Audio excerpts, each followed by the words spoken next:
This is the true story behind Ben 10. The official history of Ben 10 begins in a room full of suits and a ticking clock. In 2002, a group of comic book writers known as Man of Action walked into a meeting with Cartoon Network. They didn't have a single pitch. They had 20. Using a silver bell and a kitchen timer, they gave themselves exactly 60 seconds to sell each idea. Pitch number 8 was a kid with a watch, but the Ben Tennyson we know didn't exist yet.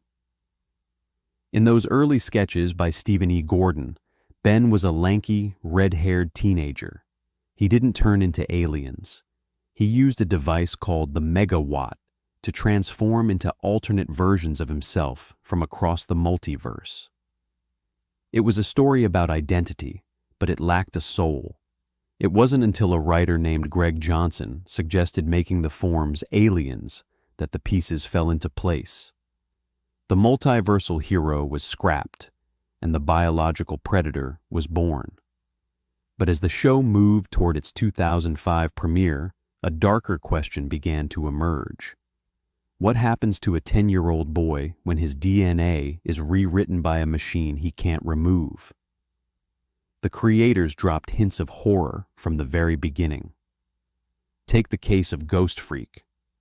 In the early seasons, the writers added subtle dialogue suggesting that something was wrong with Ben's spectral form. Unlike the other aliens, Ghost Freak felt like a separate entity.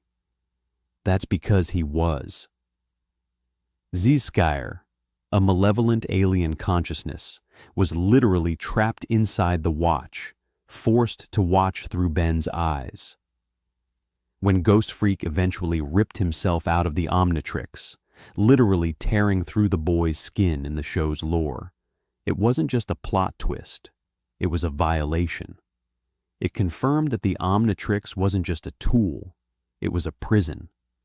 This realization sparked a wave of digital folklore that sought to expose the true nature of the device. If one alien could be a conscious predator, what about the others? What if the watch wasn't a gift, but a parasite?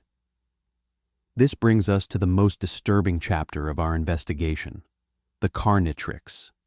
In this alternate history, the benevolent creator Asmuth is replaced by a misanthrope who wanted to punish the universe. He created the Carnitrix not to save species, but to facilitate their most violent impulses. When the 10-year-old Ben finds this version of the watch, the transformation isn't a flash of green light. It's a biological nightmare. Descriptions of the Carnitrix transformations read like a medical examiner's report. Heat blast doesn't just appear. Ben's skin boils and bubbles until his flesh catches fire. XLR8's legs are shattered and reformed into biological wheels. The screams we hear aren't battle cries. They're the sounds of a child in agony. In this timeline, the hero doesn't save his family. He accidentally incinerates them before he even understands what he's become. And what of the man who was supposed to protect him? Grandpa Max. In the canon, he's a retired intergalactic peacekeeper. But the Max is a monster theory paints a different picture. It suggests that the Rustbucket was never a motorhome, but a mobile laboratory. The theory points to early episodes where Max's taste for alien food was played for laughs, but these theorists suggest he was actually consuming the biological matter of the entities he encountered. In the analog horror archives, we see images of Max dissecting Vilgaxian drones and studying the internal organs of Tetramans. Was Ben's grandfather a hero, or was he a handler, waiting for the boy to unlock more DNA so he could harvest the secrets of the universe? The evidence is circumstantial, but the implication is chilling. Ben Tennyson was never the protagonist of his own story. He was the test subject. As we close the case on the true story of Ben 10, we're left with a choice. We can remember the hero who saved the galaxy, Or we can look at the forensic reality of a child whose very humanity was at the mercy of a machine. The brilliance of the franchise lies in its ability to be both.